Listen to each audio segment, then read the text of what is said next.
Мужаддидул аср. Башкача айтканда, доордун реформатору Бадиузаман Саид Нурси. Ал 1877 жылы Түркиянын Битлис аймагында жарык дүйнөгө келген. Пайгамбарыбыз саллаллаху алейхи вассаламдын небереси Хасан разияллаху анхудан келгендерге Шариф, ал эми экинчи небереси Хусайн разияллаху анхудан келгендерге Сейид делинет. Бадиузаман Саид Нурсинин санжырасы атасы жактан Хасан разияллаху анхуга, апасы жактан Хусайн разияллаху анхуга барып такалат. Демек, ал Шариф да, Сейид да болуп саналат. Ал өзүнүн 83 жылдык өмүрүндө ыйык Курандын тафсири болгон Рисале-и Нур аттуу 14 томдон турган чыгармалар жыйнагын жазып калтырып кеткен. Тафсир болжол менен 6000 беттен турат. Рисале-и Нур тафсири Куранды, хадисти, пайгамбарыбыз саллаллаху алейхи вассаламдын жашоосун, ислам өкүмдөрүн, шарият эрежелерин доорубузга ылайыктуу кылып, логикага сыярлык таризде тафсирлеп, чечмелеп берген. Бадиузаман Саид Нурси артынан өтө көп шакирттерди калтырып кетти. Алардын ичинен менин өкүл шакирттерим, булардын сөзү менин сөзүм деп атаган 12 өкүл шакирти болгон. Аларды атай кетсек, Хусрев Алтынбашак, Тахири Мутлу, Абдулмажид Нурси, Зубайыр Күндүзалп, Мустафа Соңгур, Жейлан Чалышкан, Мехмет Кая, Хусну Байрам, Байрам Yüksel, Абдулла Егин, Ахмет Айтимур, Саид Мустафа.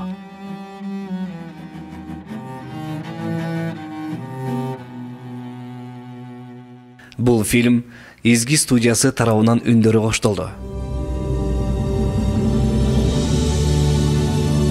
Тексти которгон Самат Асанов. Үн коштогондор Руслан Орозакунов, Кубаныч Бекжанов, Мансур Канназаров, Айгүл Жумакунова, Жумагазы Байтиков, Чынасыл Урматбеков, Эрмек Казбеков, Болотбек Тилек, Нурсултан Жыргалбеков. Үнөрөтүн топтогон Кубаныч Бекжанов. Редактор Эрмек Казбеков.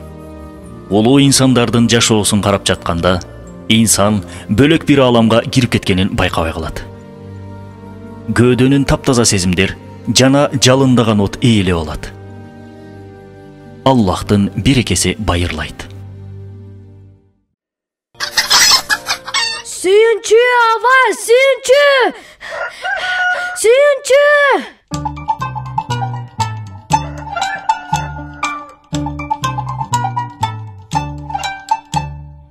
Сүйүнчү! Аллах кабыл кылсын, угуп атабыз.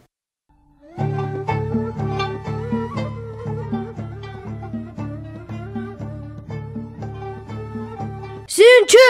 Сүйүнчү! Мерзава сүйүнчү, улду болдуңуз. Аллага шүгүрлөр болсун. Ме ала кой. Кот болсун мырза туган.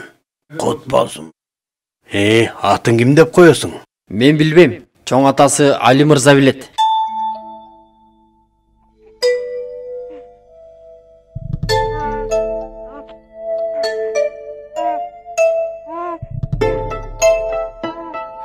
Өсүмүз айт болсун. Дүйнө жана акыретте ушул ысымына татыктуу болсун, иншаллах. İnşallah.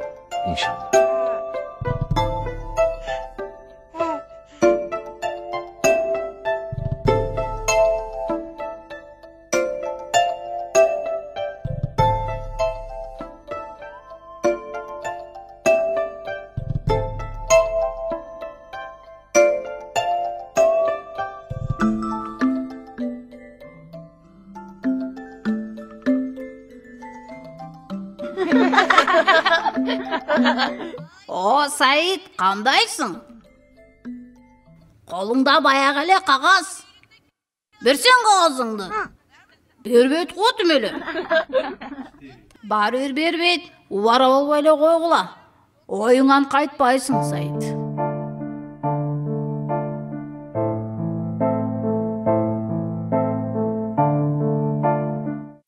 Абдуллах, баланы кыйнап койбо. Саит али кичине. Каяктан кичине? Окуганды да үйрөнүп алды. Азамат десе уулум. Менин акылдуу уулум чоңойгондо илим билимдин ээси болот. Аалым болот буюрса. Келиңиз ата. Абдуллах уулум, колуңарды жууп, дастарконго келгиле.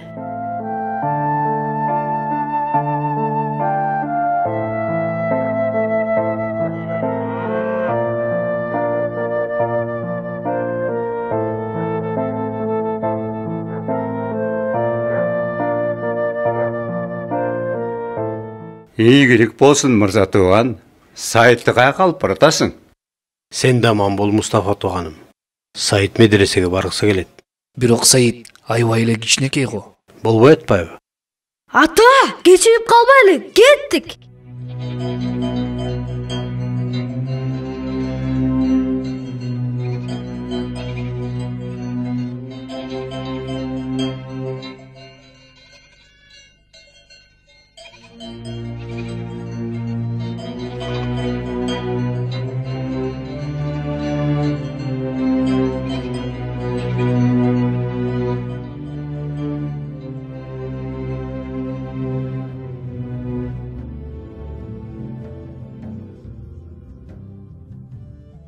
Бала кезинде эле илимге болгон кызыгуусу, кыймыл аракети, ордунда тура албагандыгы анын медреседен медресеге кыдыруусуна себепкер болгон.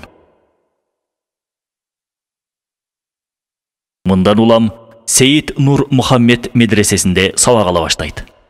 Анын бул жердеги ийгилиги жолдошторунун көрө албастыгын арттырат.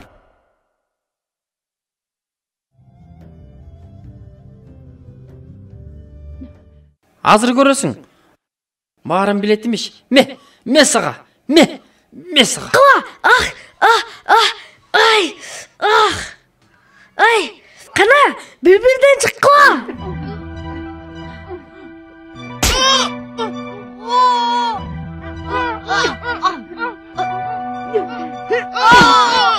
Бирбирден чыккыла.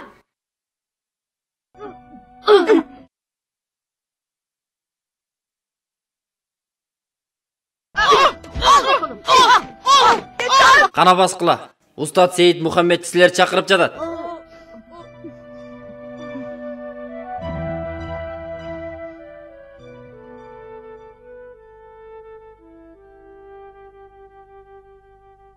Эми шейх мырза, балдарга айтып койгула. Мен менен согушканда 4-4төн эмес, 2-2ден келишсин.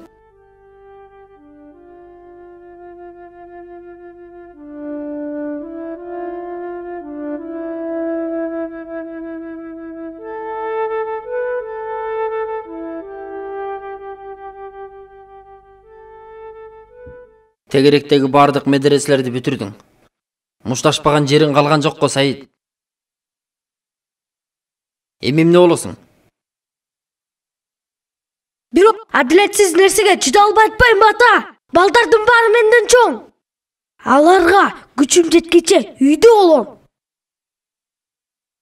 Эх уулум, ушинтип эле айтып отурасың. Бирок бир нече күн өтпөй жаңы медресенин жолуна түшүп атасың го.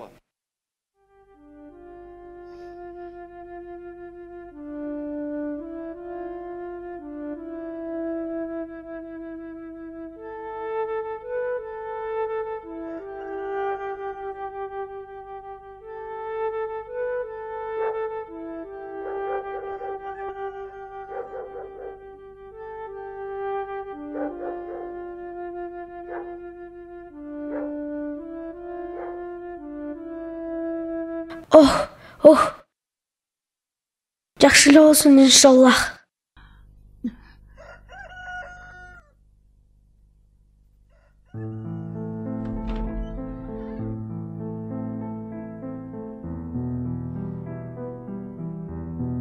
Бул ирет каякка жол тарттың уулум? Насип болсо Эрзурумга Мухаммед Жалал устатта окугум келет.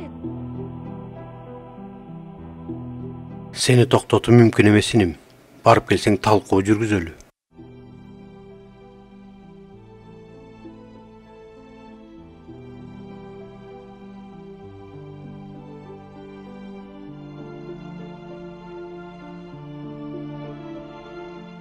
Эрзурум шаарына барышы Саидтин чыныгы билим ала баштаган мезгили болду. Бул жерде 3 ай турат. Шейх Мухаммед Жалал азреттеринен сабак алат. 80ге жакын китеп окуйт. Көбүн жаттап алат. Анын бул курч зээндүүлүгүн окуучулар жана аалымдар менен болгон илимий тартышуулары чыгыштын бүткүл аймактарына таанылуусуна себепкер болот. Бирок 2 жылда окулуп бүтчү Жамиул Жамави китебин 2 жумада жаттап алат. Эс тутумундагы бул китептерди 3 айда бир кайталап турат.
Said.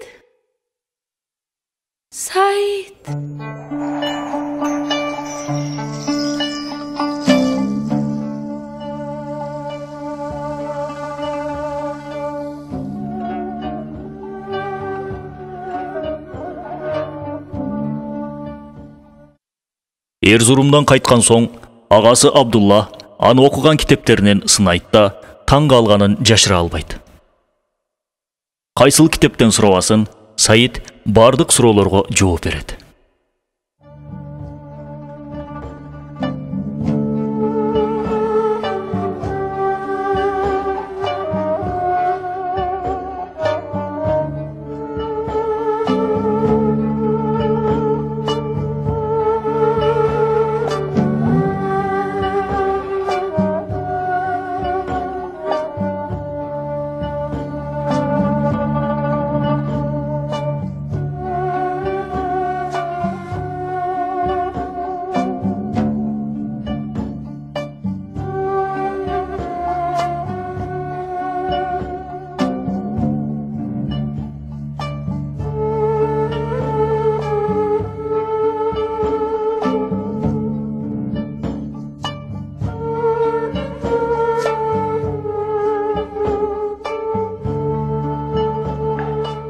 Машаллах.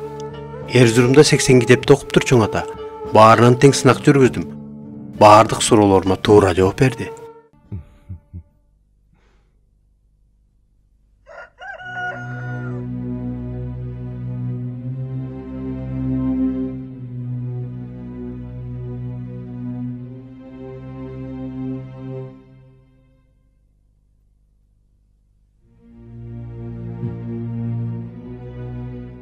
Разиятка минтип барбашың керегиним. Аябай арыксың. Жолдошторуң 3 күндө бир гана сындырымдан жегениңди айтышууда. Жүрүүгө баралы. Битлиске барып, Мехмет Эмин азиреттеринин медресесине зыярат кылайын деп атам.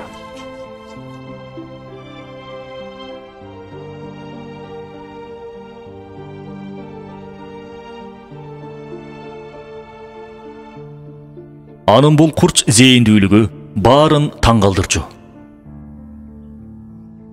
Бир кездери сабак алган агасы Абдулла кийин өзүнөн сабак ала баштайт.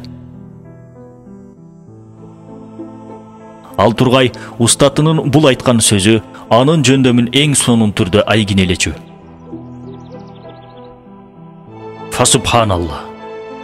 Зээндүүлүк менен эс тутумдун ушунчалык деңгээлде бир инсанда болуусу азыркыга чейин өтө аз көрүлгөн.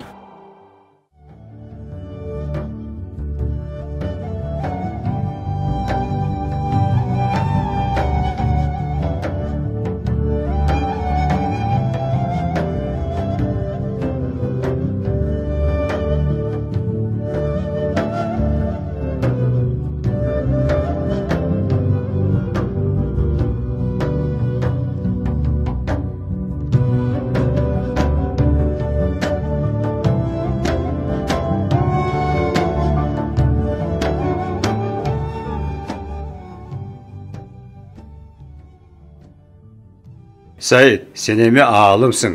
Чапан менен селдеги үйгө татыдың. Элим боюнча андай болсо да, жашым боюнча эрезеге толо элекмин. Бир күнү түшүндө Абдулкадыр Гейлани азреттерин көрөт. Эй, Саид, Миранын урусунун башчысы Мустафа Паша катуу кутурду. Бары дагы аны хидаятка чакыр. Хидаятка келбесе өлтүр. Аллаху акбар.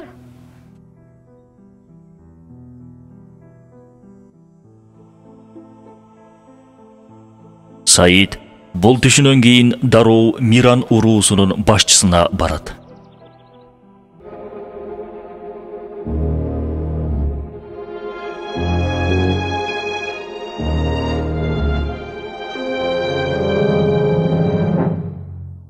Миран башчысын көрүп, өйдө турбаган бул бала ким?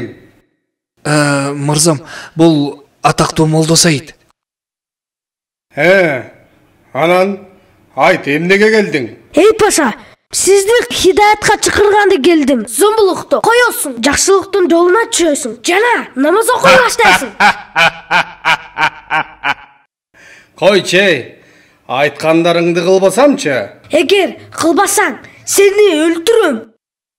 Ой. Алдагы дат баскан кылычың мененби? Кылыч кеспейт, кол кесет. Андай болсо жазира аалымдары чогулат. Алар менен жарышасың. Барын жеңсең айтканыңды кылам. Антпесең сени дарыяга ыргытам. Алымдардын барын жеңгидей мен кимдин? Мени дарыяга ыргытканда сен кимсиң? Бирок ошентсе да бардык суроолорго жооп берсем, мен сенден маузер алам. Маузер? Маузерди эмне кыласың, балакай? Эгер сөзүңө турбасаң, сени атыш үчүн. Айткыла, жазира алымдары чогулсун. Өз ордун билбеген моул балакайга ордун билгизип коюштун. Болду, жетишет. Окуган киши эмесмин. Бирок моул кенедей молдону жеңе албасыңарды түшүндүм. Бир канча суроону мен да берейин.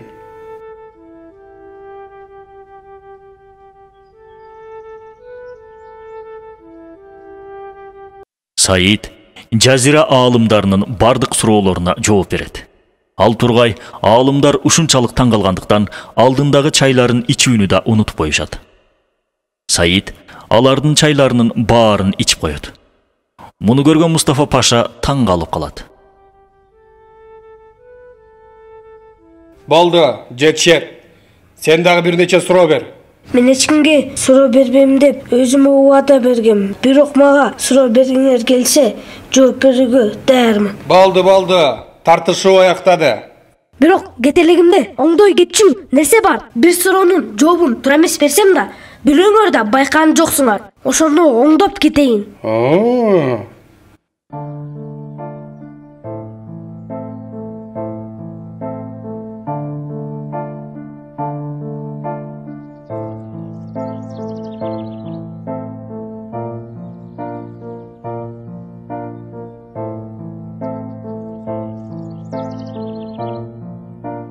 Аллахтын буйругуна баш ийбеген падыша да болсо кыянатчы.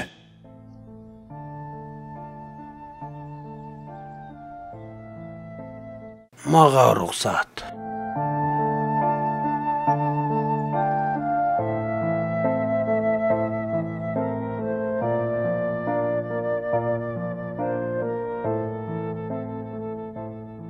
Ооз калгыс нерселерди айтты төрөм. Намаз окубаган падыша да болсо кыянатчы деди. Кулагым ишене алган жокмун.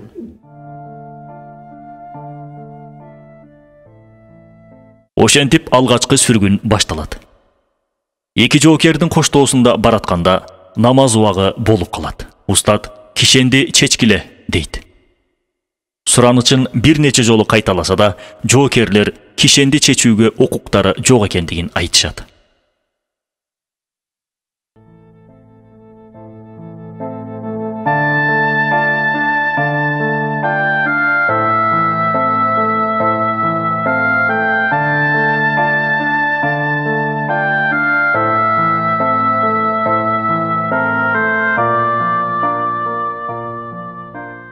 Кайра айтам, убакыт өтүп баратат. Кишенди чечип койгула, намаз окуп алайын. Болбойт дедик, болбойт. Дубан башчы Надыр мырзанын буйругу бар. Ача албайбыз. Падышабызга каршы сөз айтыптырсың. Андыктан мүмкүн эмес.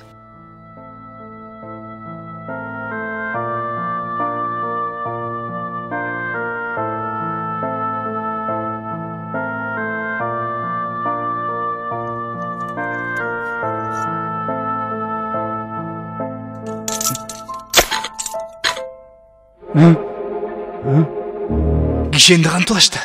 Ишене албай турам. Карасаң муну, мен да түшүнбөй турам. Ошентип Саид намазын окуйт.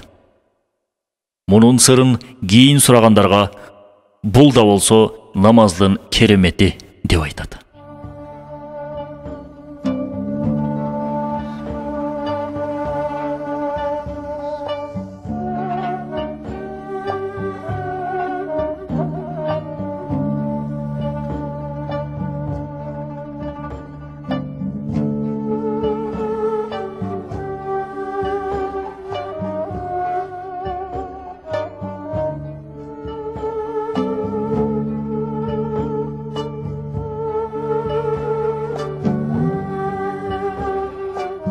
Устат, Вандада болушуңуз биз үчүн чоң бакыт. Сизге себепкер болгон Хасан Пашага ыраазымын. Тахир Паша, айтчы көрөлү. Жаңы суроолоруң жокпу? Химия, физика, баарына жооп берер мугалимдериң бул жерде. Болбой койчу эле.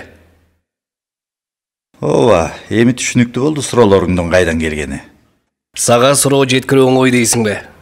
Европадан жаңы чыккан китептерди алдырып атам. Устаттын физика, биология жана химия боюнча илимий укмуш. Ооба, ошондой. Чынында устат Истанбулдагы чоң деңизге ачылуусу керек. Ал эмне экен? Тынчыңызды бир нерсе алып турабы, Паша? Эмне тиешеси бар, устат? Сиз болбосоңуз аймактагы урууларды ким элдештирет? Сөз падышага жеткичекти далай жерге отурат. Мен ойлойм, Пашам Мардиндеги камоолорду кыйтып жатат деп.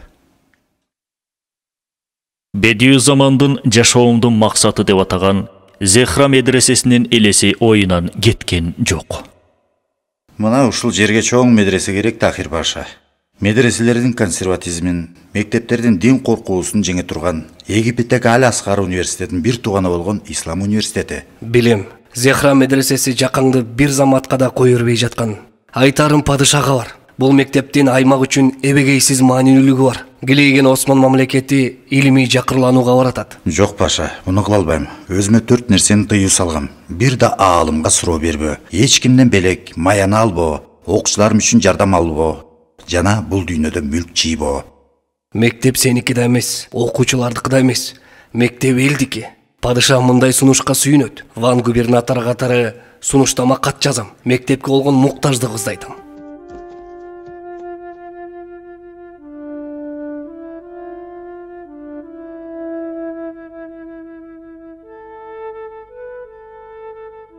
Карасаң могул кабарда. Килейген Осман мамлекетинин кептелген абалы.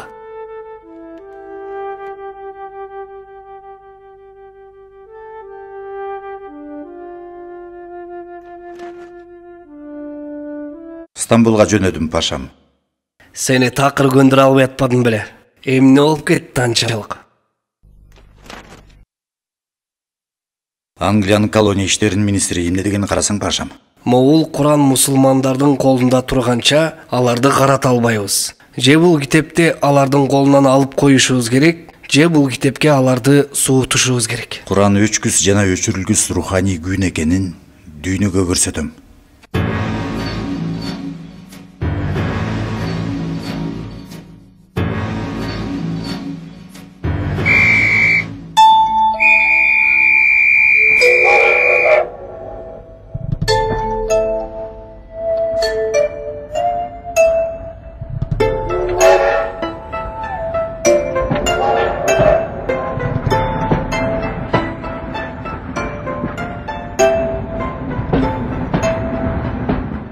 Бадиюзаман Истанбулга кетүүнү чечет. Көпкөн ангелчандарга жооп берүү жана медресе куруу ниетин ишке ашыруу үчүн жолго чыгат.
Бешикташ жылып атат.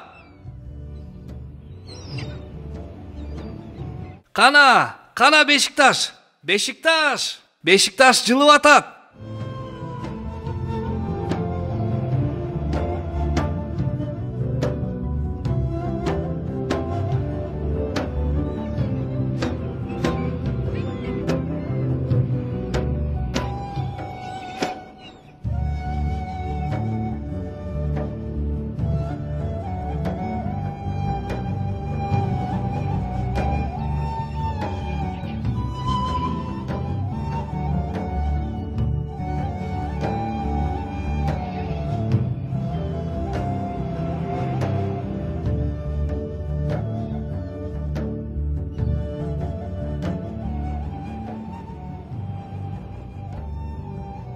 Анын Истанбулга келишин бир журналист ушинтип сүрөттөйт. Чыгыштын тик асказоолорунан чыккан жалындаган акыл Истанбулда пайда болду. Шекерчи үйүнө жайгашат да, эшигине бардык суроого жооп берилет, бирок эч бир суроо суралбайт деген жазуу илдирип коет. Бул жазуу баарынын кызыгуусун жаратат. Токтосоң, молдокенин эшигиндеги кагазды карасаң, бардык суроого жооп берилет, бирок эч бир суроо суралбайт. Болду, түшүндүм. Бул деген чыгыштын атактуу алымы Молдо Саид да. Бадиюззаман деп коюшат аны. Жүр, ичке кирели.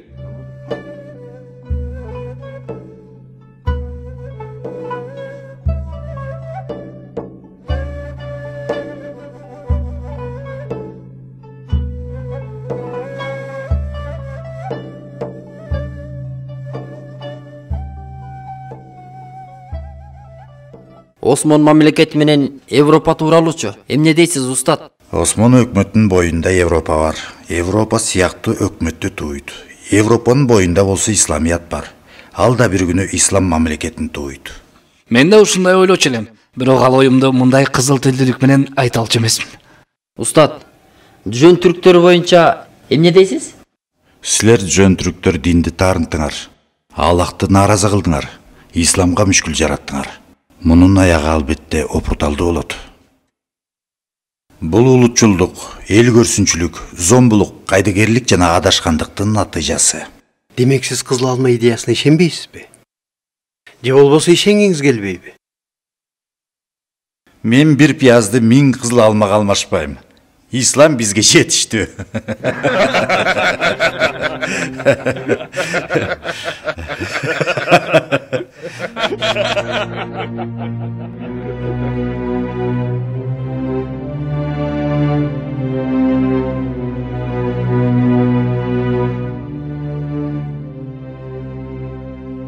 Дүйнөнү сүйүү өтө эле жаманбы устатым? Дүйнөнү сүйүү, эгер Аллах Тааланын атынан болчу болсо, дүйнөң толугу менен сага дос болот. Акырет журтун сүйгөнүң үчүн ар бир барлыктан жана окуядан эсептешүү күнү үчүн азык кылынсын. Мына ошондо балээлер да, жок болуп кетүү да сени коркута албайт.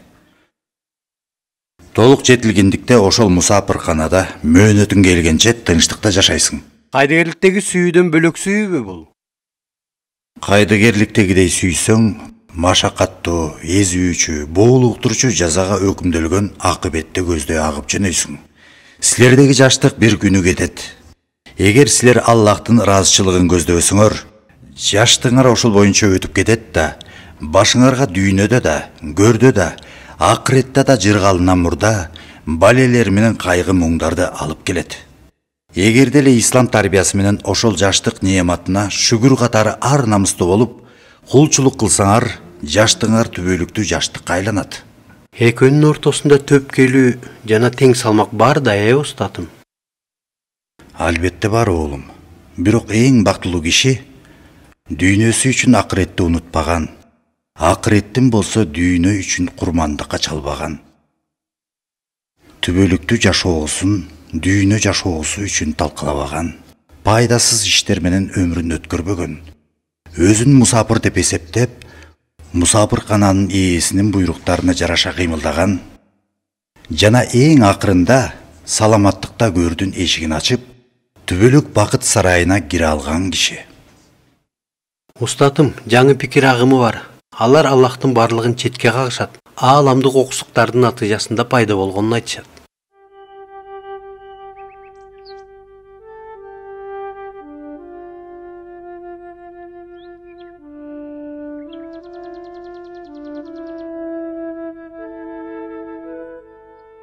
Кайсыл бир дарыканадагы даарылар, ошол даарыларды түзгөн заттардын ар биринен өтө кылдат эсеп менен 1-2 граммындан 3-4 грамм тигинден алынып жасалат.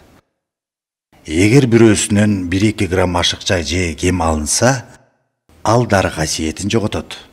Балким ууга да айланып калат. Ошондуктан текчедеги шишеге салынган дары заттар кокусунан кулап түшүп, аралашып кетүүсүнөн эле дары болуп калбайт.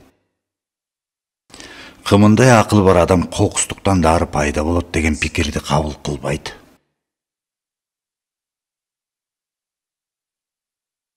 Андыктан бул даарылар жана дарыкана максаттуу, билимдүү фармацевттин аракети менен гана жасалганын айгин элейт.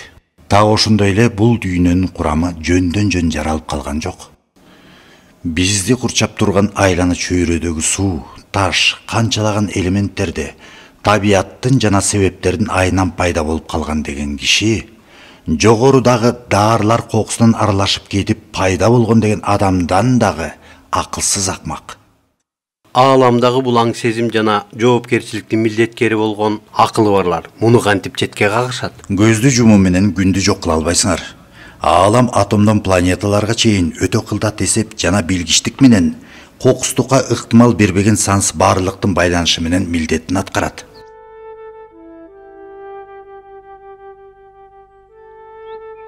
Bismillahirrahmanirrahim.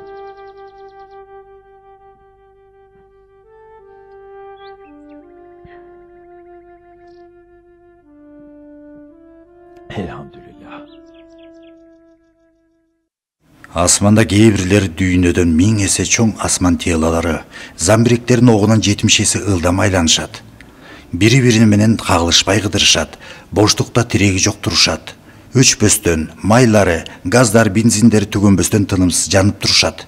Бир добуш, үн, башламандык чыкпайт. Бирөөсү да чоңдугуна таянып, чектен чыкпайт, баш көтөрбөйт. Тартип болбосо жашоо болбойт, ошондойбу? Ошончо нерсенин ичинде бир да таштан да кир жолуктурбайсың. Бардыгынын эсептери, кебетелери окшош. Маңыздарында гүлдөгүдөй укмуштуудай келишкендик бар.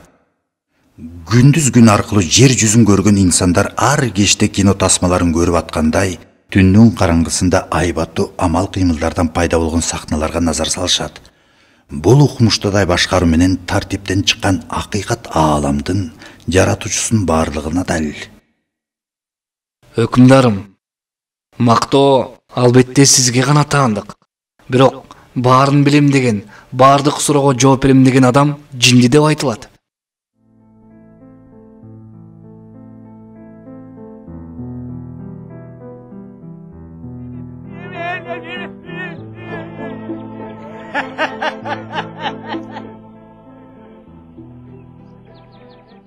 Падышанын саламы бар, Саид. Сизге айлык жаздырат. Кийин болсо көбөйтө баштайт.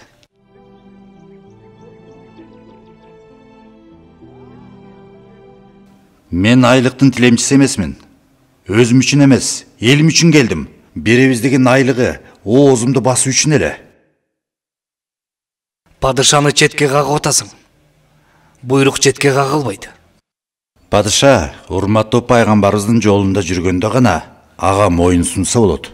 Болбосо, зулум кылган падыша болсо да кыянатчы. Демек, буйрукту четке кагат экенсиң да? Ооба, так ошондой, четке кагам. Мага айлык белгилеген падыша мени жиндикканага жаткырып, артынан зияратыма полиция жөнөтүп, жиндиге айлык белгилегенин билдирип жатат. Акыры жаман менен бүтөт.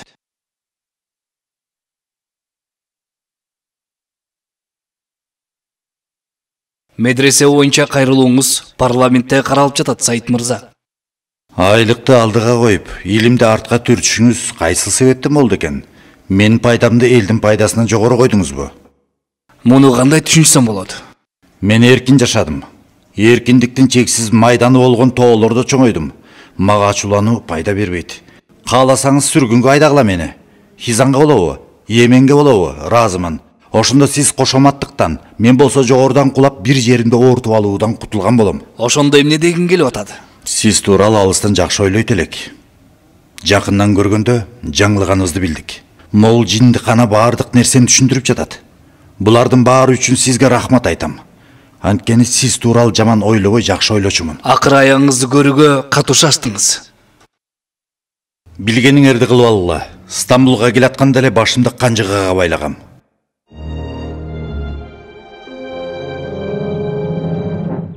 Баскынчылыкка каршы эркиндик. Бирок бул эркиндик чагымчылыкты козгогон, душманды сүйүндүргөн эркиндик эмес, мыйзамдуу эркиндик. Ислам үчүн бул эркиндикке ашыкпыз. Жашасын эркиндик! Жашасын эркиндик! Жашасын эркиндик!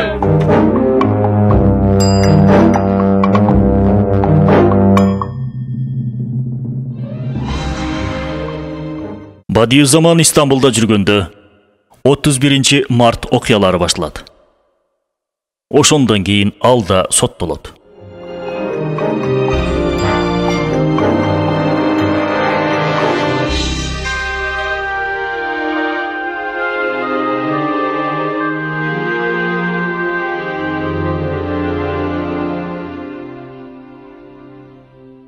Мухаммедчилер биримдигинин мүчөлөрү соттолуп жазаларын алышты. Гезиттердеги жазуулардан жана 31 март окуяларындагы китептериңерден шарият менен жашай турганыңарды түшүндүк. Исламдын бир акыйкатына болсо да, 1000 рухум болсо да курман чалууга даярмын. Анткени ислам бул бакыт, адилеттик жана фазилет. Башкача айтканда, мухаммедчилер биримдигине мүчө экендигиңди мойнуңа аласың, ошондойбу? Андай болсо терезеден сыртка карачы.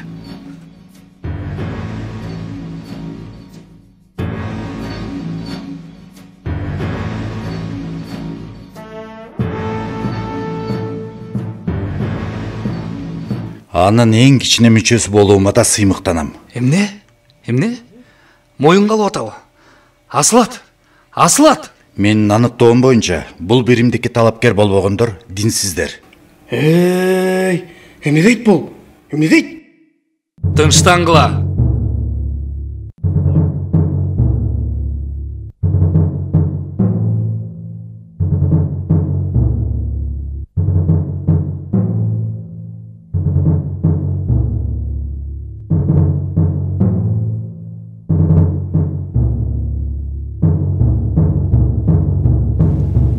Соттун өкүмү акталсын. Zalimler üçün yaşasın tozok! Zalimler üçün yaşasın tozok! Zalimler üçün yaşasın tozok!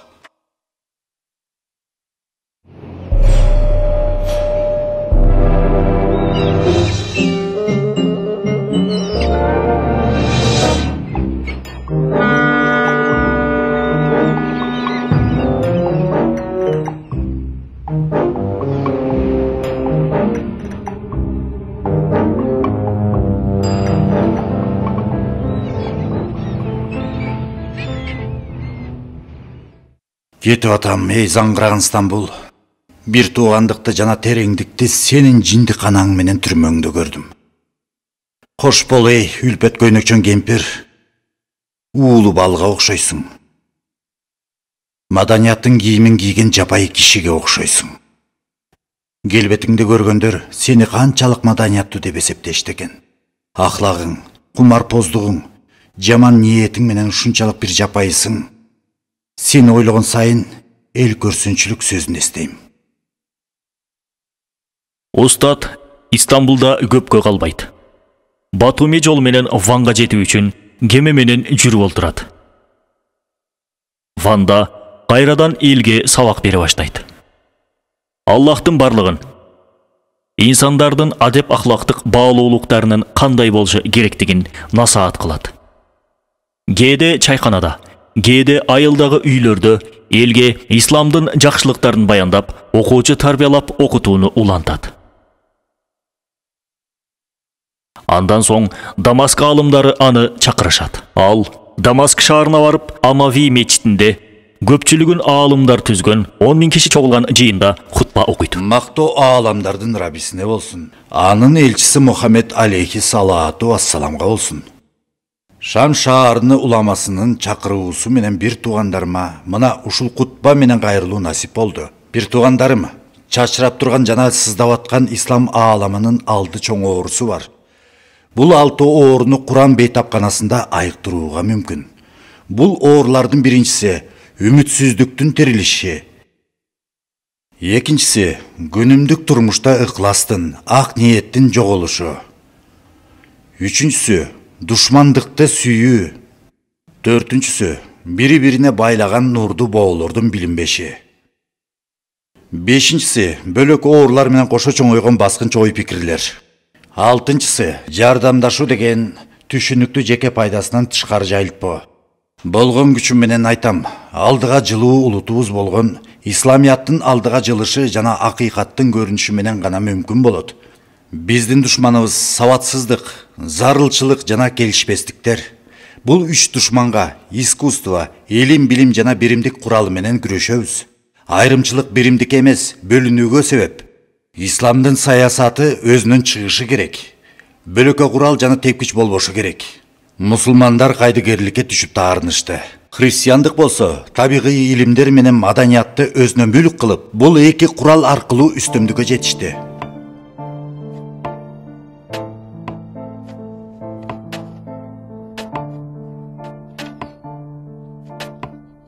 Косово кулаган соң, Алжирде курулчу университетке каралган акча Ванга курула турган университетке бөлүнөт.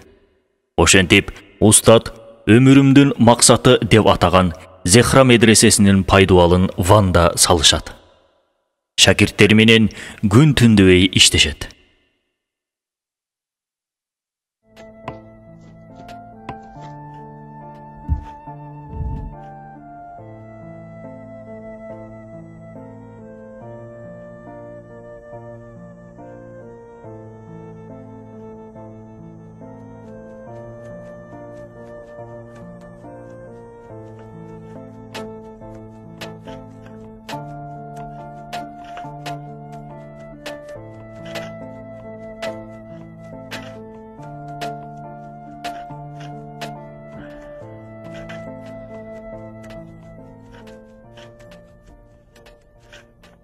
Ассаламу алейкум, иш илгери.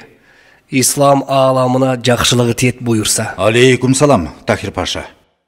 Устат, чарчатпа өзүңдү. Бул жер биздин окуучуларыбызга толгондо ансыз деле чарчайсың. Аллага шүгүр, медресе жерге түшүрүлдү. Падыша акыры инсапка келди. Косово Ислам университетине карылган бул үлүш Косово кулаган соң Ванга насип болду.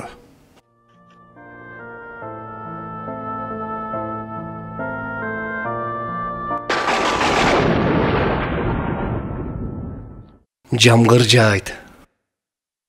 Аллахтын бизге жолдош кылган мээрими да.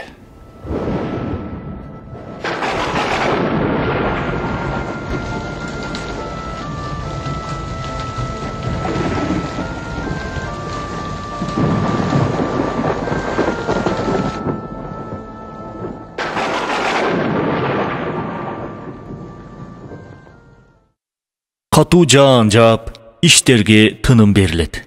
Устат келечекте курула турган медресесин кыялданат.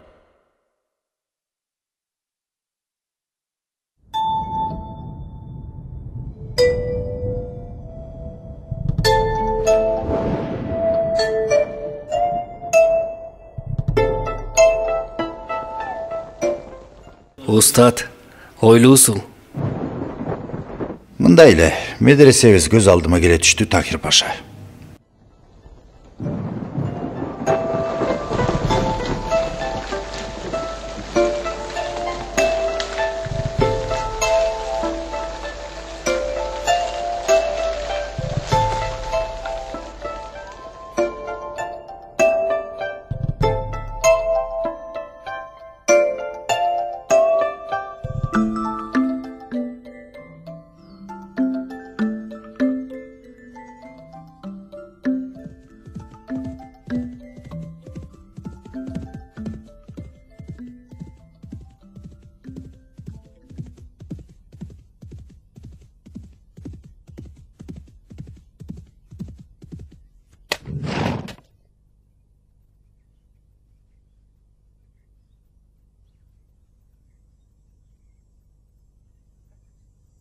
Медресенин курулушу согуштун башталышы менен токтоп калат.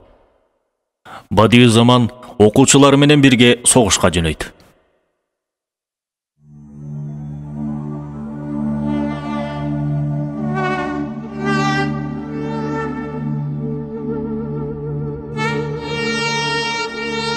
Ишти токтото турабыз, маанилүү иш чыкты. Орустар чабуулга өттү. Чыгыштагы чек арага келишти. Барыңар үйүңөргө баргыла да кабар күткүлө. Жолго дароо чыгышым керек. 3-чү армияга үгүтчү керек экен.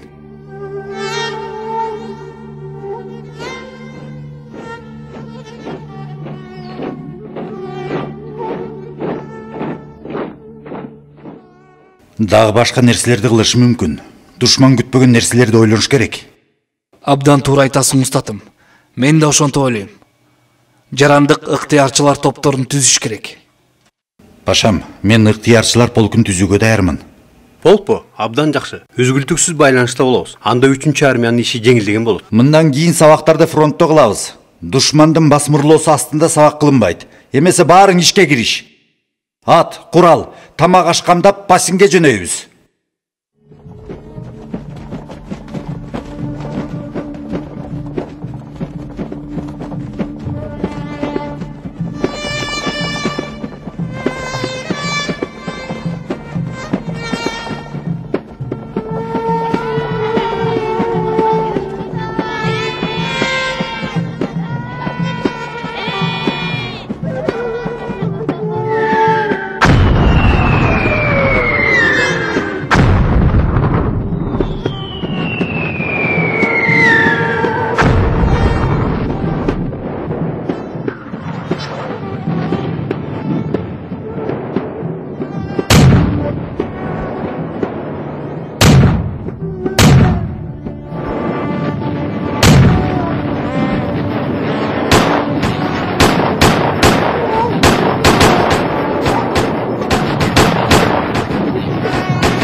Согуш башталды. Бадиюззаман окуучулары менен бир жагынан согушуп, бир жагынан согуштан чыган кезде Ишаратул Ижаз аттуу чыгармасын жазып жатты.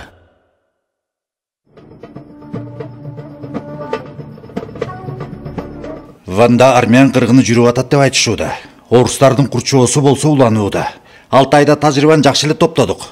Азыр болсо Ванды көздө жылууга даярданышыбыз керек.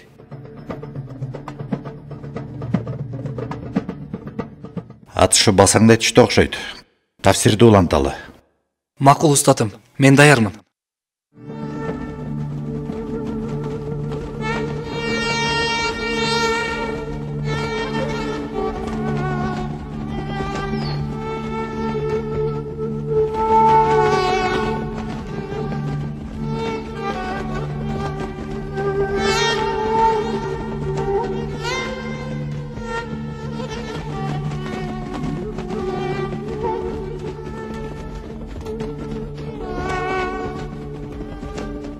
Hoş geldinizler. Hoş geldinizler. Esen geldinizler. Hoş geldinizler. Hoş geldinizler. Hoş geldinizler. Hoş geldinizler. Esen geldinizler. Geldinizler. Hoş geldinizler. Hoş geldinizler. Hoş geldinizler. Hoş geldinizler. Арыжыл, ары болду атам. Сүйлөшпөгүлө. Үн чыгарбагыла. Жаңар жапкыла.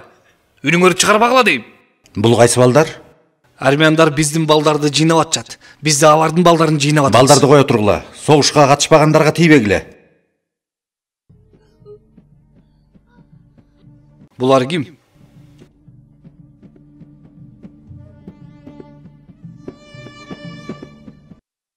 Калпакчандар деп коюшат экен буларды. Атактуу Бедуиззаман Сайд Нурси жетектейт. Балдарыбызды эркиндикке бошотту. Армян балдар түрк боло албайт деди. Анда биз да булардын балдарына тийбейбиз. Губернатор катары колубуздан келген мүмкүнчүлүктүн баарын сиздер үчүн кылам. Элди орустун кыргынынан коргоо үчүн Гевашта жайгашабыз. Вандын көчүрүлүшүнөн кийин Хизанда армян кыргынын токтотушубуз керек.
Алға арыстандарым, алға!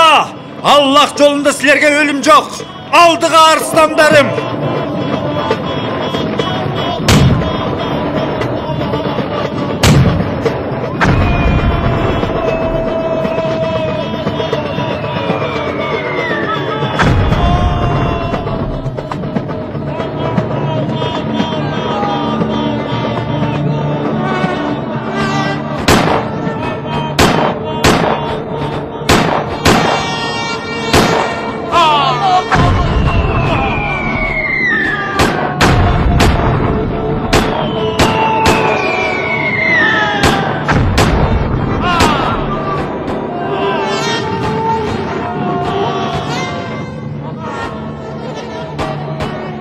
Allahu Akbar!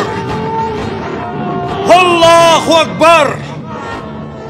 Allahu Akbar!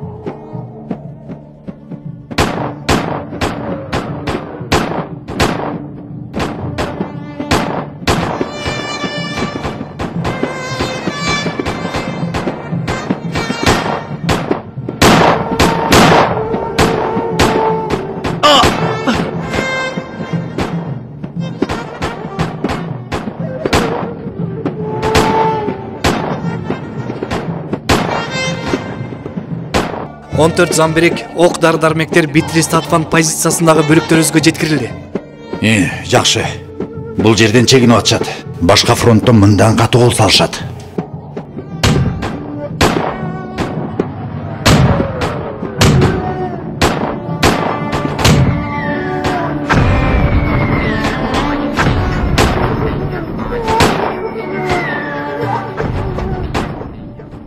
Согуш катуу жүрүп жатты.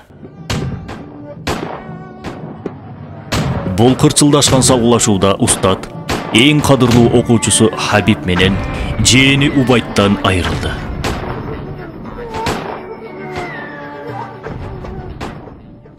Хабиб, ок тийдиби?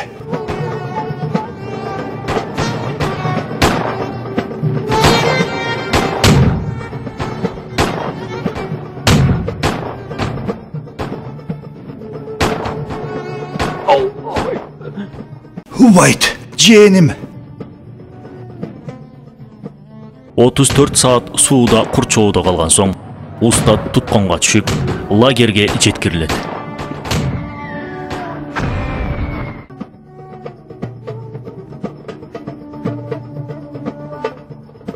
Устатым, жаратыңыз оор. Бул абалыңыз менен көпкө жүрө албайсыз. Багыналы. Болбойт. Силер кеткиле. Мен аларды алаксытам. Кана. Жөнөгүлө. Сизди жарадар бойдон кантип калтырабыз? 2 жыл салгылаштык. 34 сааттан бери баткактабыз. Силерге акымды кечтим. Жөнөгүлө. Бутум сынык. Силерден калбай баса албайм. Кана. Жөнөгүлө. Силерге буйругум.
Сени орустардын колунан чыгарып алабыз.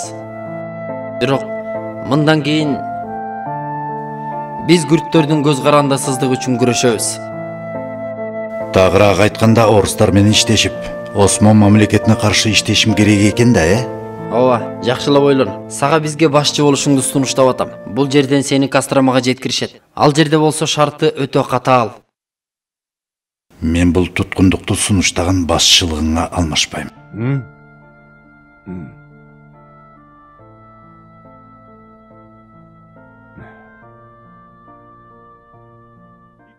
Көңүл бур.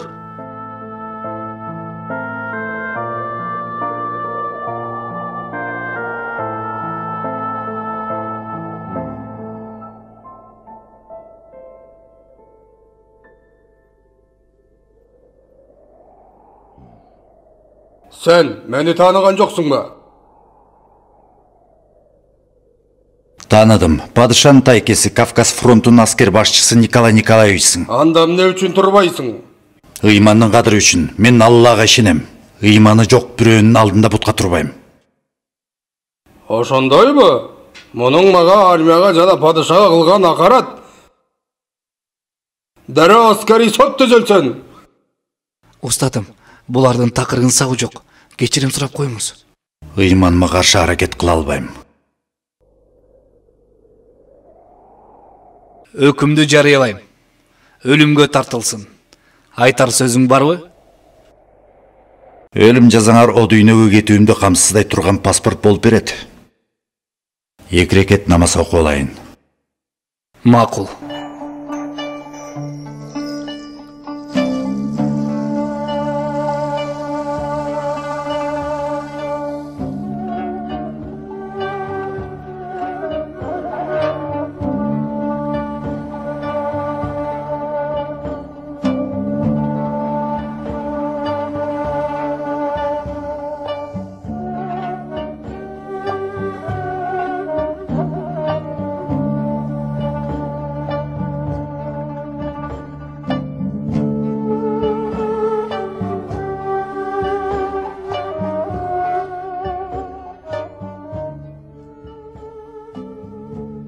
Asker, даярдан. Мен даярмын. Даярдан. Мейлі.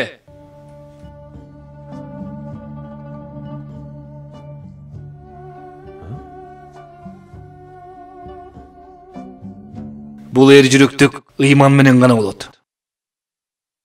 Сизден кечирим сурайм.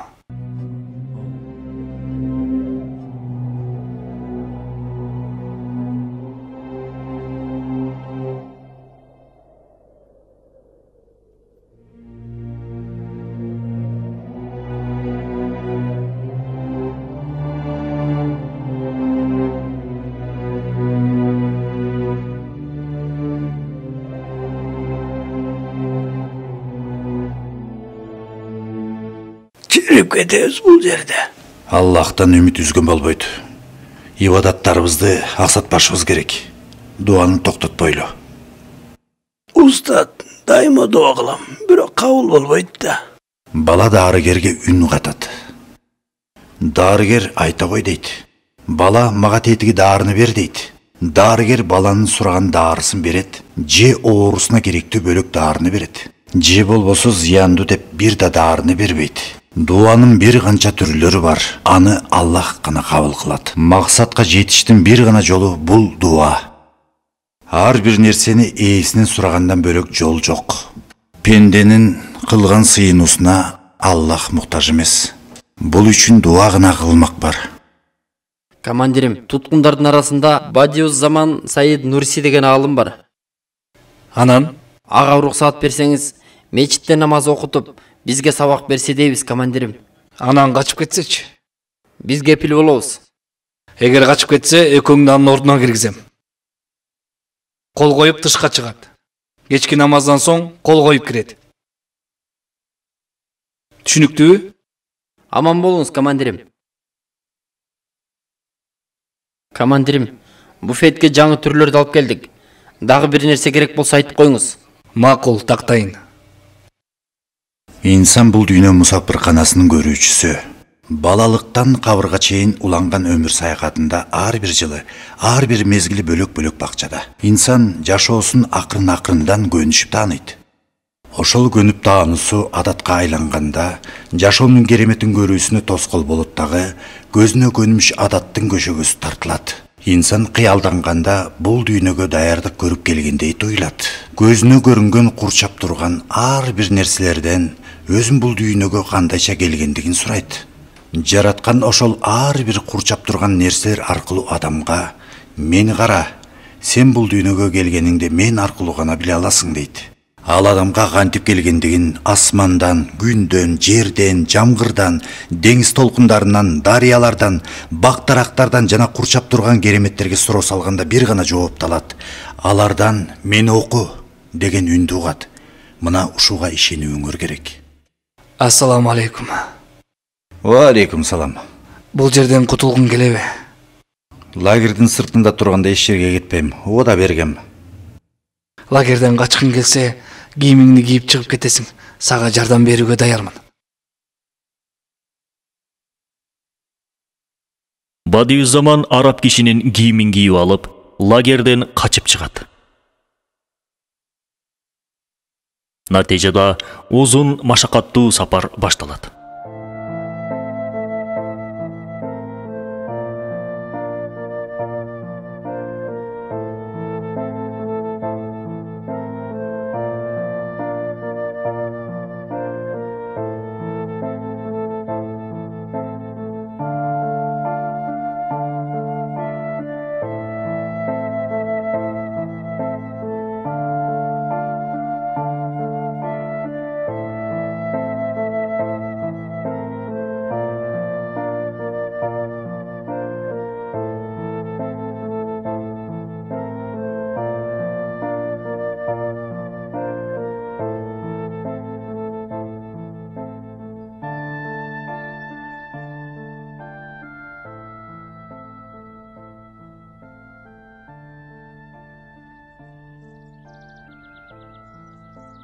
Салам алейкум.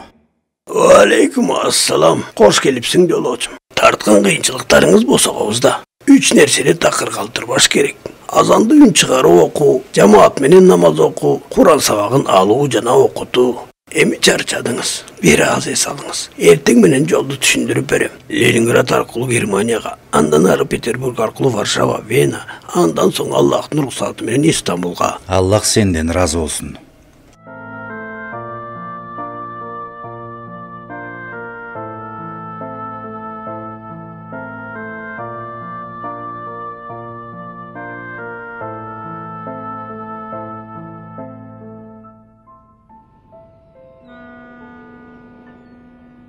Стамбулга жеткен Саид бул жерди англичандардын каратып алганын көрөт.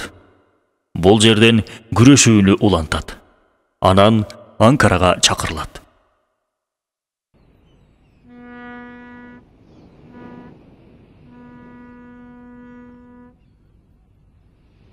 Могул абалда карасаң, ушунчалык айласыз калат беле. Залым киши бирөөнү жерге жыгып, буту менен мойнун басса, жерде жаткан нанын бутун өпсө, ошол кордуктан улам башынан мурда жүрөгү эзилет, руху денесинен мурда өлөт. Башы да кетет, ар намысынан да айрылат. Эгер аяк астында кордук көргөн адам ал залымдын бетине түкүрсө, жүрөгү менен руху куткарылат да шейит болуп кете берет. Андыктан түкүргүлө залымдардын уятсыз мээримсиз бетине. Туура айтасыз, устат. Түкүрөлү залымдардын бетине. Жүрөгүбүз менен рухубузду куткарып шейит бололу. Арсыздар басып алуу менен гана жетишкен жок. Дин адамдар мусулмандарга 6 суроо жөнөтүптүр. Ага 600 сөз менен жооп беришсин дептир. 600 сөз менен эмес, 6 сөз менен да эмес, 1 сөз менен да эмес, 1 түкүрүк менен жооп берем. Анткени Англия мамлекетинин буту мойнубузду басып турганда дин адамдар бизден жооп сурашууда. Түкүргүлө залымдардын мээримсиз бетине. Истанбул түзгөн келишими менен куралдарды таштады. Толугу менен багынды. Азыр Анадолуну колдоо убагы. Болгондо да эң кооптуу согуш майданы болгон ушул жерден, Стамбулдан элди ойготуш керек.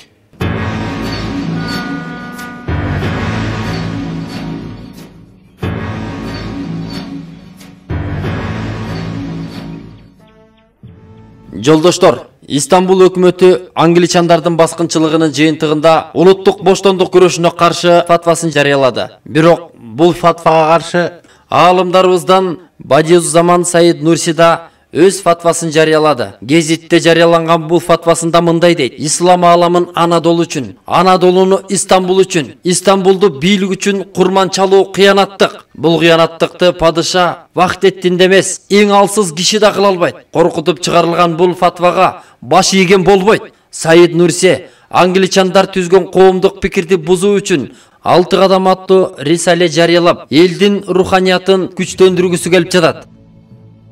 Салам алейкум. Алейкум салам, кош келиңиз.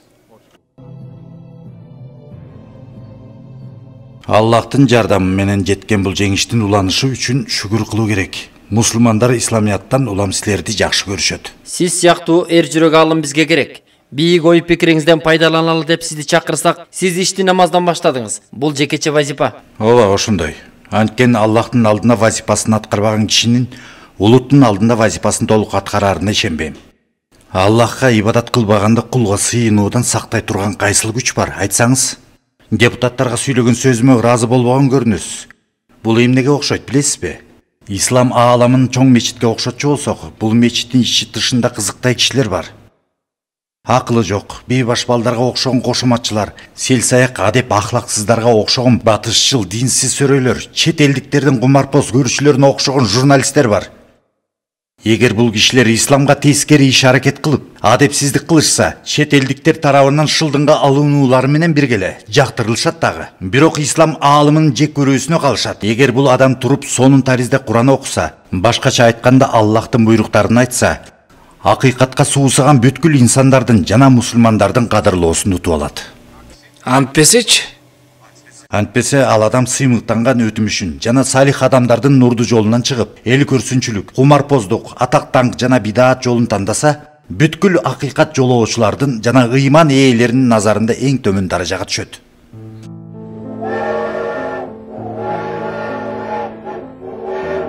Устат, эмнеге муфтилик кызматты да, депутаттыкты да кабыл алган жоксуз? Азыр ыйманды куткаруу заманы. Ванда эрек тоосу мени күтүп жатат.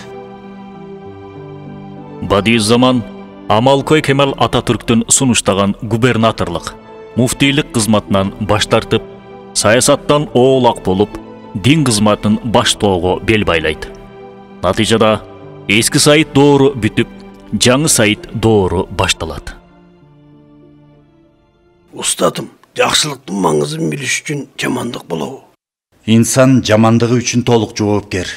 Жакшылыктар үчүн сыймыктанууга акысы жок. Жамандыктар кыйратуу болуп саналат. Жамандыкты каалаган инсандын өзү, жакшылыкты каалаган Аллахтын мээрими, аны жараткан Аллахтын кудурети. Кандайча устатым? Мисалы кайсы бир падыша акчасын төлөп, пошточу аркылуу бир байкушка акча жөнөтсө, ошол пошточу ошол акчаны байкушка жеткирсе, ошол жакшылык падышага таандык болот. Ал киши ыраазычылыгы менен милдеттүүлүгүн падышага билдириши керек. Пошточу ошол акча менен ошол байкушту кыйнап койсо, жамандык пошточудан келген болот.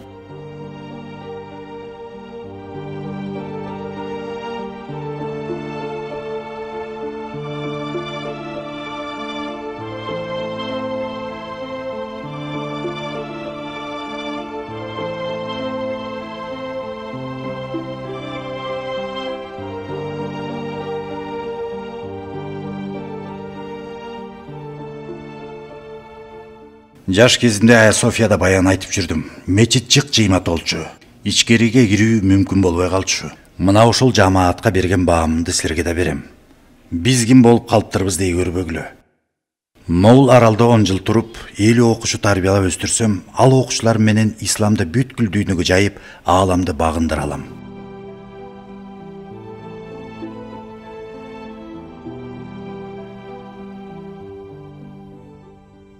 Ал эмне?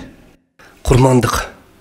Менин адал оокатымдан зекет сизге алып келдим. Жакындарыңан эч кимди тапкан жоксуң, бияка чейин алып келгидей. Жакындарыман жакырлар жок. Бул сиздин акыңыз. Зекетти бөлөккө берүүгө болбойт. Устат, жок дегенде бир аз кабыл алып коюңузчу. Жок, мүмкүн эмес. Зекетке менин да, окуучуларымдын да муктаждыгы жок. Устат, жекече сүйлөшсөк болобу? Булар менин денемдин бөлүкчүлөрү. Бөлүнүшпөйт. Айчы сөзүңдү айта бер. Устат, эгер уруксат берсеңиз, көтөрүлүш кылалы. Көтөрүлүш кыласыңарбы? Анда эмесе мага жооп берчи, Хусейн Паша. Эмне үчүн көтөрүлөсүңөр? Орустар бизди атышты, өлтүрүштү, айлабызды кетиришти, мал жаныбызга залал келтирилди. Бирок динибиз менен намысыбызга бир нерсе болгон жок. Азыркы кырдаалда болсо динибиз да, намысыбыз да кетип атат. Бизге уруксат бер. Кан төкпө, Паша, кан төкпө. Анда эмне кылалы, устат? Маданият ынандырууга көндүрөт, Паша. Урма муну айтсам корукту дешет. Коркту дешсин, бирок кан төктү дешпесин. Мындай талап менен көп киши келди мага. Баарына ушул жоопту бердим. Бул кармашуу бир тууганды бир тууганга өлтүртөт. Натыйжа бербейт. Себеп эмне? Каяка баратабыз? Буйрук ушундай, мырзам. Шейх Саид көтөрүлүшүнөн улам ар тарапта катуу чаралар көрүлүп атат. Мына ошол боюнча сизди Трабзонго, андан ары деңиз жолу менен Истамбулга жеткирүүгө буйрук алдым.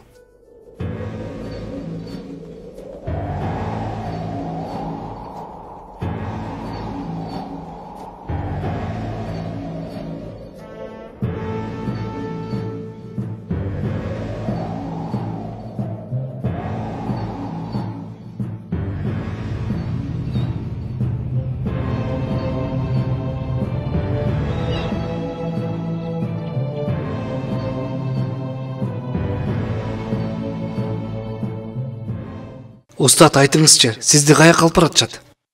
Бурдурга алып баратышат.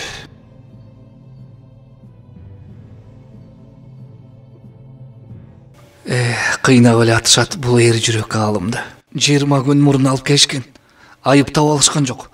Бошотпой да жатышат.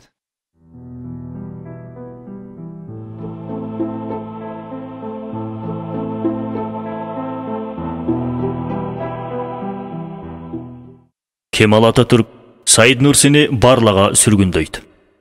Кайрадан сабактар, туура жолго үгүттөөлөр уланат. Рыселей нурларды жазуу улантылат. Жазылган рыселелер кол жазуу менен көбөйтүлүп, башка жердеги окуучуларга жеткирилип жатты. Бул жерде да тынч коюшпайт. Кайрадан сүргүндөр уланат.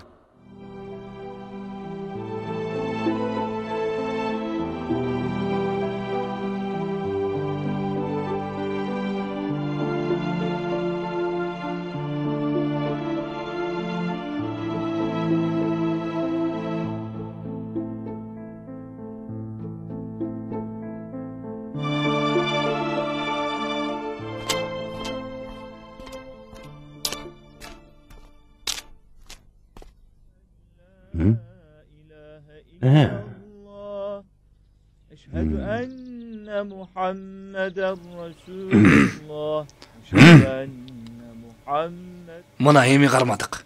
Ичкерде арабча азан окулуп атат.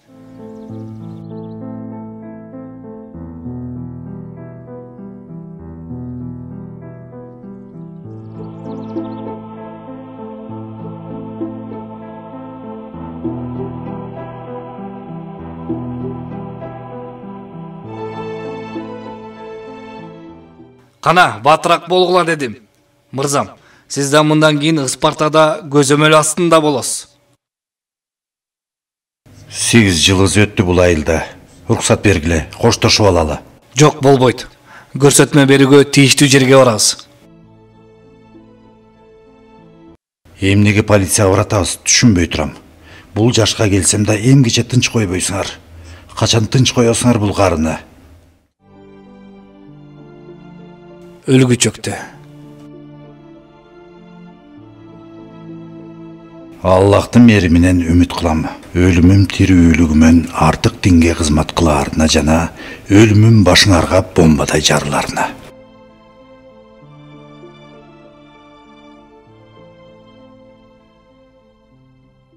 Жазган Рысале Нурлар менен элди мамлекетке каршы үгүттөө менен айыпталып атасың. Буга эмне дейсиң? Алгач билчү нерсе ушул. Мүмкүндүк башка, бүткөн окуя такыр башка. Ар бир инсанда көп эле инсанды өлтүрүүгө күчү болушу мүмкүн. Бирок өлтүрүү кыймыл аракети ишке ашпаган соң, ал кишини бир гана ошондой күчү болгон үчүн киши өлтүргүч деп соттосо болобу? Ар бир ширеңке талын үйдө өрттөп жиберүүсү мүмкүн. Ушул мүмкүндүк ширеңкеде болгон үчүн ширеңкелер жок кылынабы? Динди саясатка курал кылган жоксуңбу? 100 000 жол жок дейм. Акыйкат саясат жете албай турган жерде бардык саясат ага кызматкер болуп алышат. Исламды өзүнө курал кылуу эч бир саясаттын компетенттүүлүгү эмес. Бирок өкмөткө каршы аракет кылганыңар аныкталды. Өкүм кыймыл аракетке жараша чыгат. Өкүм чыгаруучу кишинин жүрөгүнө, жеке жашоосуна кароого акысы жок. Ар ким жүрөгүндө жана үйүндө каалаганын кыла алат. Башкарууну сындай алат. Коомдук тартипте зыян келтирбөө шарты менен эч ким айбири жана жүрөгү менен кабыл алган нерселер боюнча жоопко тартылбаш керек. Бул деген укуктук өзгөргүс эрежеси. Силер мени эрежелерге баш ийбөө жана каршылык көрсөтүү боюнча айыптап жатасыңар. Мен болсо силерди Аллахтын мыйзамдарына баш ийбөө жана каршылык көрсөтүү менен айыптайм. Силер мени курал катары колдонуп жатасыңар. Мен да силерди Аллахтын буйруктарына, мыйзамдарына баш ийүүңүздөрдү талап кылам.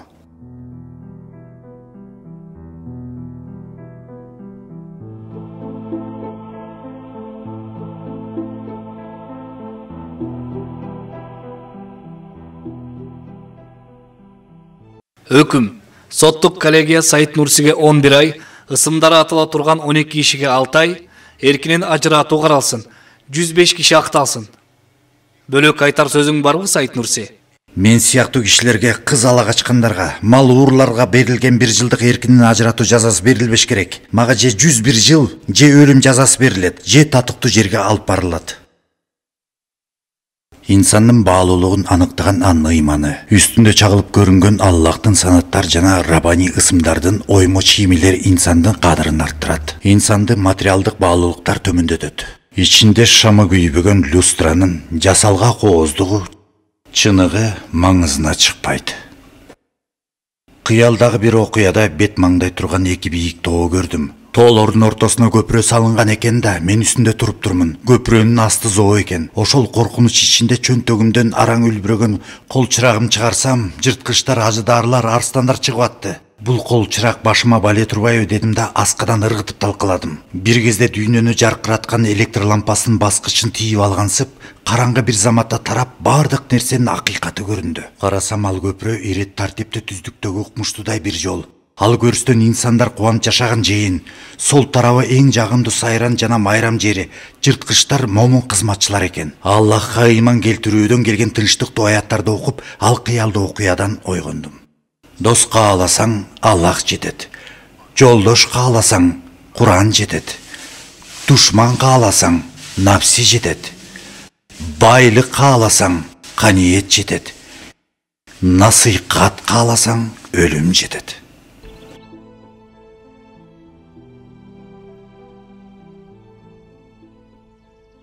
Ассаламу алейкум устатым. Ва алейкум ассалам. Келемин. Карачы могул кумурскалардын уйгун. Жумуштарын кантип чарчабастан биргелешип, жакшы көрүү менен аткарышканын. Туура айтасыз устатым. Абдан кылдат тартип менен иштеп атышат. Каяка баратабыз, айтып койчу. Анкарага. Сиз боюнча буйрук келди.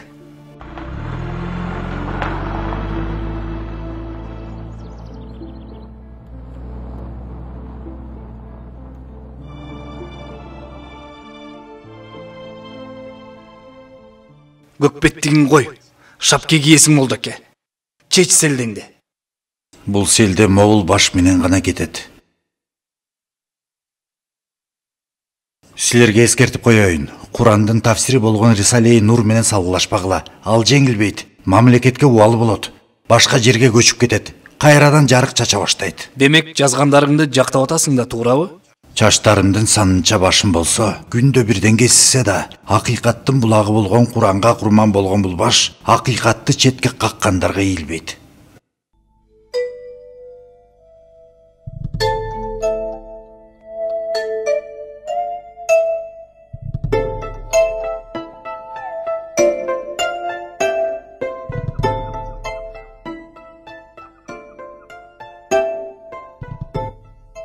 Инсанга намазды бүтпөс кылган өлбөстүк кыялы.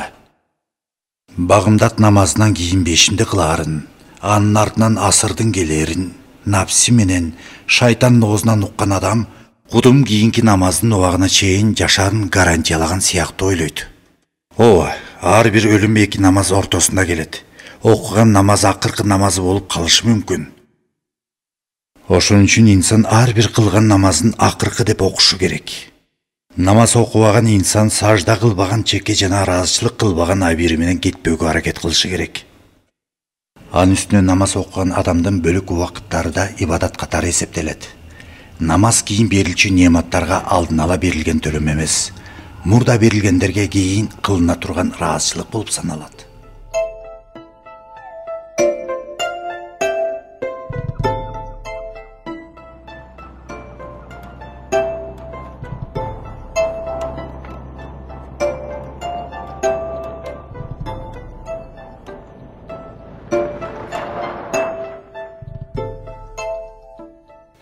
Ким бул?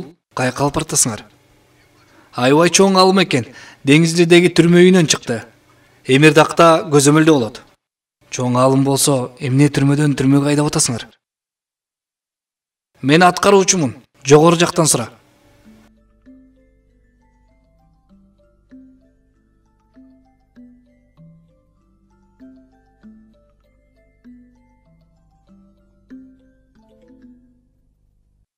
Эгер айып болсо, бардык айып меники. Жолдошторумдун эч бир айыбы жок. Биз Курандын кызматкерибиз. Мен азыр намаз окуйм. Сен соттосуң, казасын окуп коесуң. Казага калтырбайм, окуйм дедим.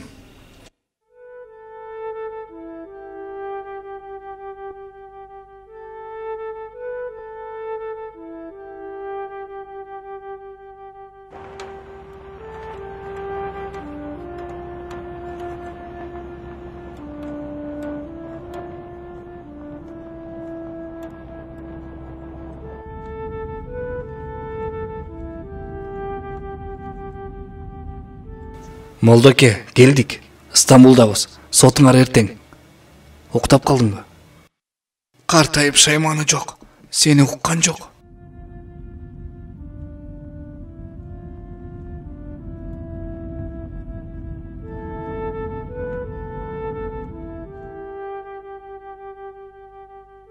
Осман империясы кулагандан кийин бийликке Кемаль Ататүрк келди. Ал келери менен динге көптөгөн тыюуларды салды. Азанды түркчө айттырып, миңдеген аалымдарды өлтүрдү. Мечиттерди малканага айлантып, кээ бир тарихи мааниге ээ болгон мечиттерди болсо музейге айландырды. Намаз окуган, орозо туткандарды мамлекеттик жумушка алынуусуна тыюу салды. Натыйжада кыска убакыттын ичинде өтө көп адилетсиздикти ишке ашырып, мамлекетти батыш өлкөлөрүнө көз каранды кыла турган мыйзамдарга кол койду. Устат аябай улгайып калды. Дене табы көтөрүлүп, оорулары артты. Эмирдакта төшөктө жатып көзүн ачты.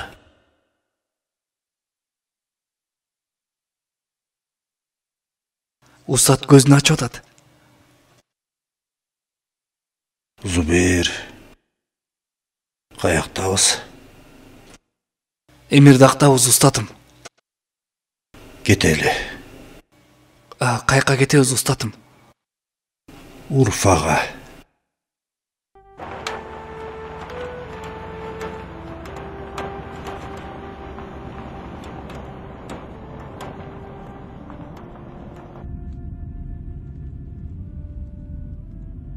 Түн болуп жакшы болду. Болбосо үй камактан артка кайтарылмакпыз. Дене табуу катуулап атат. Буйрса таң атпай Урфага кирип барабыз.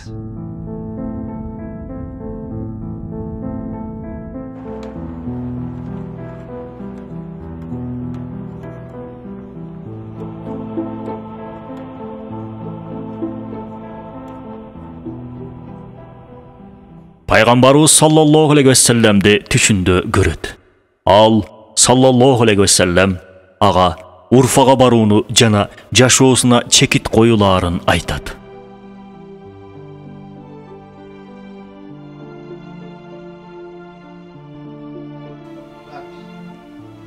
Айдоочуңар каякта? Дароо Спартага кайтасыңар. Бирок устатыбыз катуу ооруп атат. Эчтерсең билбейм. Буйрук бар. Кандай келсеңер ошондой кетесиңер.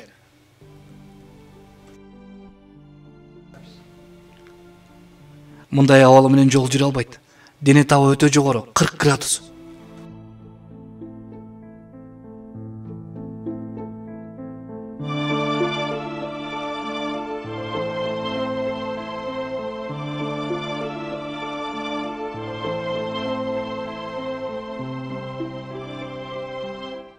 Ошентип устат Бадиюззаман Саид Нурси каза болот. Артында анын өлбөс мурасы, Курандын тафсири Рысылей Нур жыйнагы калат.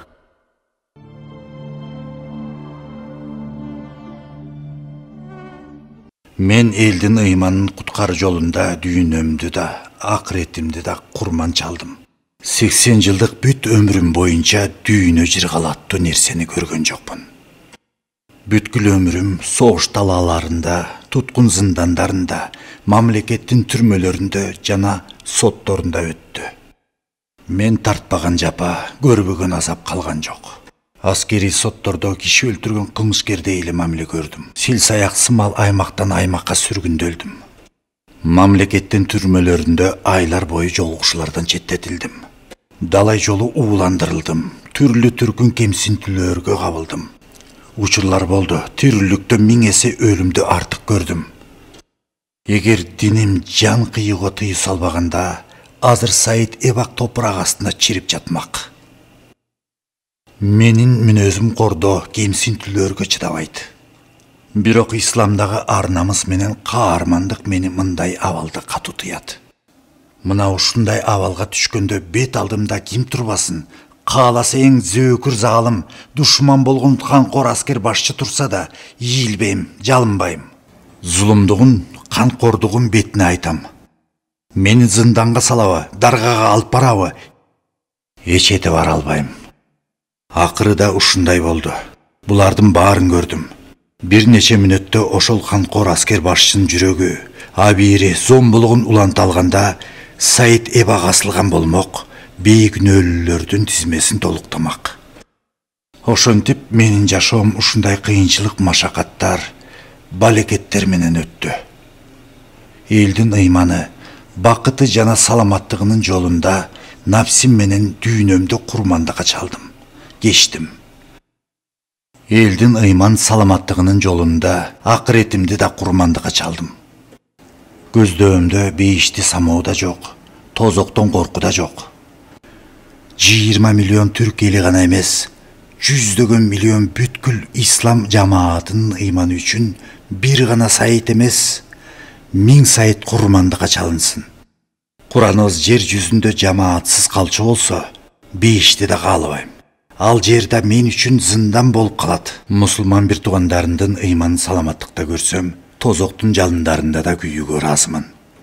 Анткени денем күйүп жатканда рухум гүл бакчага айланат.